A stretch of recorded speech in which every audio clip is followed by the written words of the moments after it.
Hi guys, welcome to another video. We're going to continue on with Tales from the Crypt. This is season 2, episode 12, called Fitting Punishment. I've always loved this episode. It just missed my top 10.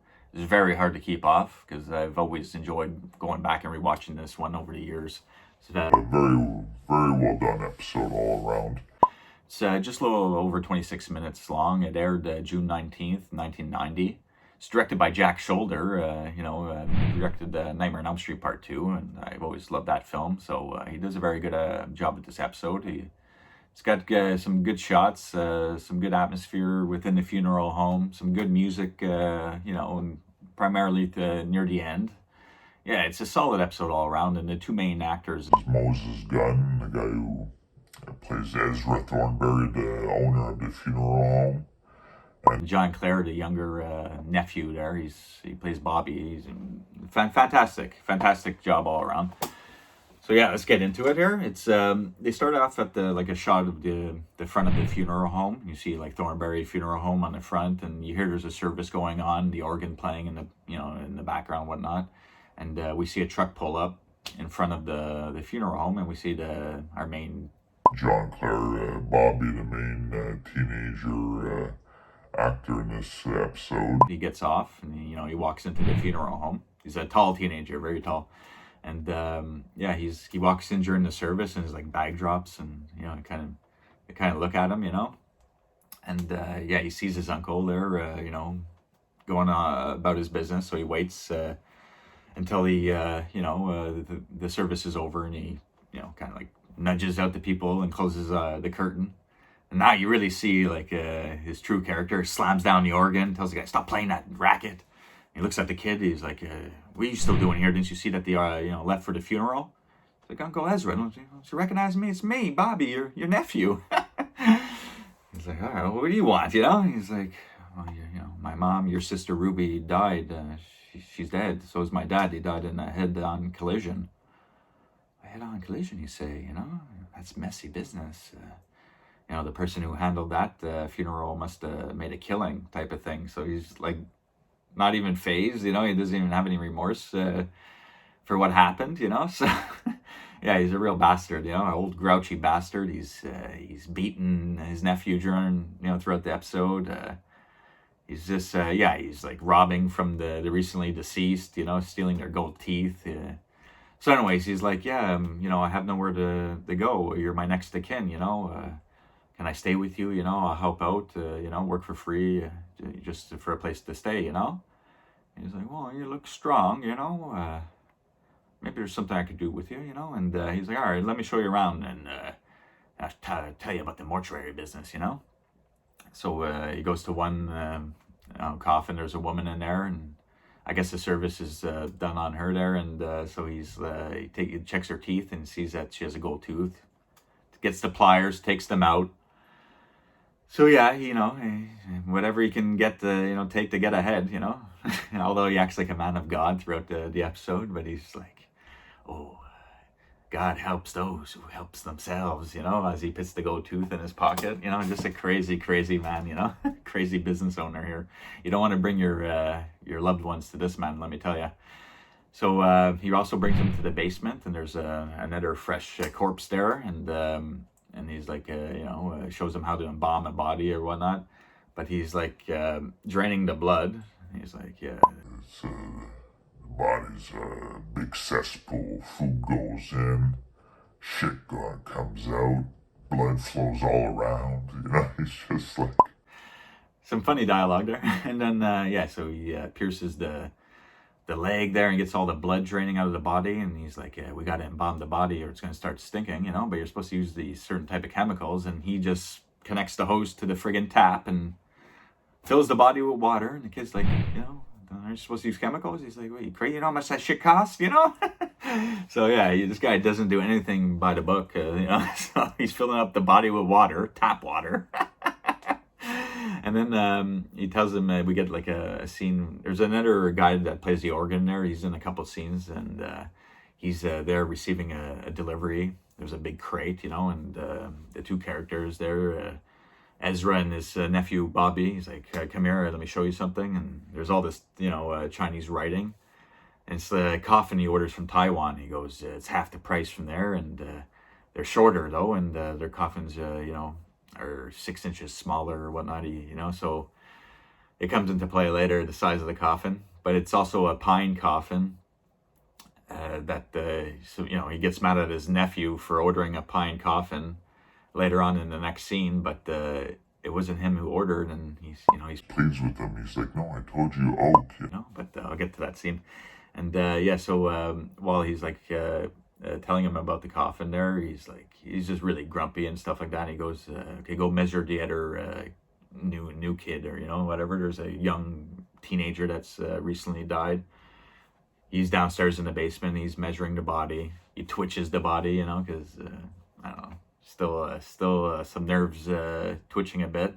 It scares the nephew a bit there, but then the next scene, he has that teenager placed in the coffin. He's talking to the father, the Ezra Thornberry character, and he's like, yeah, I got this perfect coffin for him to send him off to the next life and all that. And the father's like looking at the coffin, and he's like, something wrong? It's like, this is pine. I asked for oak. He's like, well, I already paid for it. He's like, no, I want oak. I want the best for my boy, or whatever, So next scene, he's friggin' furious with the nephew, and he's like, God damn it, I told you to, pine. You told me pine. Now I have to pay for this another coffin. Who's gonna reimburse me for this one? He takes the friggin' crowbar that he opened up that coffin with there, and starts whacking his friggin' teenage nephew. He's on the ground. He's like, oh, uncle. Like whatever. He's just really fucking him up. So we find out the doctor's talking to Ezra there the next scene, and he's like, he's gonna not be able to walk, He's really fucked up. He really fucking hits him 3 or 4 times good with a crowbar, So he's like paralyzed kind of from the waist down. And it goes quick, the episode, though. It must be like within the course of maybe 4 or 5 months, this whole episode. But they don't tell you, okay, a month later or whatnot. So he's like walking around with his crutches, I don't know if this is really possible. There's some scenes where he's going up and down the basement stairs and stuff. I don't know, but it's still a really fun, great episode. So he goes, where's my shoes? Goes, with his crutches, he goes up to his uncle. He goes, what'd you do with my friggin' Air Jordans? And there's Ezra's, looking at these medical bills that he has to take care of because of his nephew's needs. He's like, God damn it, boy, I sold them shoes. You don't need them. You're done crippled, He's like, are you serious? You did this to me. I'm going to go call the sheriff, He's like, well, where are you going to go? You call the sheriff, and whatever, he walks away. But he's like, you're as useless as this damn coffin. And he still has that friggin' pine coffin, off to the side. And he's like, oh, maybe I get some use of this coffin yet, So while his nephew's downstairs one night, I don't know what he's still doing, working, while on crutches. He doesn't even have a wheelchair, So he's like sweating. He goes up the friggin' stairs, some good music here. I like the shots looking down the stairs and all that. And he's like friggin' really like struggling to get up the stairs, but he somehow makes it all the way to the top. And then the friggin' ball comes flying at him, the basketball. He goes flying down the stairs, and I guess breaks his neck. He's dead, So the uncle's happy. He doesn't have to take care of that friggin' nephew anymore, but he's putting him into that stupid pine coffin that they ordered, that cheap one there from Taiwan. And because he's a tall kid, and their coffins are a little shorter, he can't fit him in. So he friggin' gets the saw out and cuts off his legs. It's pretty gruesome, and blood spraying everywhere. And that guy who helps out around the shop the next day, or whatever time after, who plays the organ, and he's like, I know you did something to that boy, I can't prove it, but I'm quitting, And even when he's being buried, the doctor goes, because I guess the explanation that Ezra's gave was he fell down the stairs both times, even the first time when he paralyzed himself, and the second time when he ultimately died, and the doctor's like, it's funny, he fell twice, like that. And he's like, well, the Ezra's like, well, maybe it's better because, that boy, he was a go-getter type of guy, and he would have made a miserable crippled, so maybe it's for the best. Unbelievable, this freaking Ezra character. He's awesome, though, isn't it? So when he's later that night, he falls asleep and he hears a knock at the door, and he's like, "Who's that at this ungodly hour?" You know, and yeah, it's pretty creepy, these shots when he's going down and he looks outside. There's no one at the door. Then he starts hearing this like thumping, and you see the basketball coming down the top flight of stairs at him. It's creepy. And then he picks up the ball and he starts walking towards the basement. And all of a sudden, when he's looking down the basement stairs, a foot comes and hits him. He kicks him down the stairs. So he's paralyzed now, like from the waist down at the bottom of the stairs. What the fuck? And then these 2 feet that he sawed off are coming walking down the stairs at him. You gotta love this episode, man. It's a really entertaining, well done episode.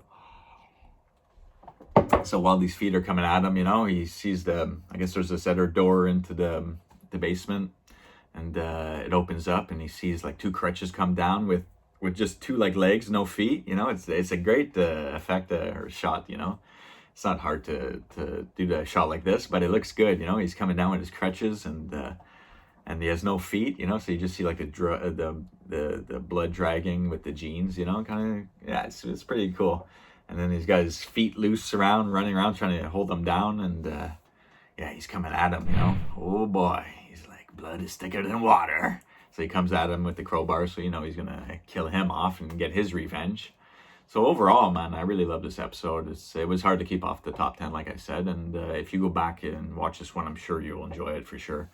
So until next review, guys, take care. Bye.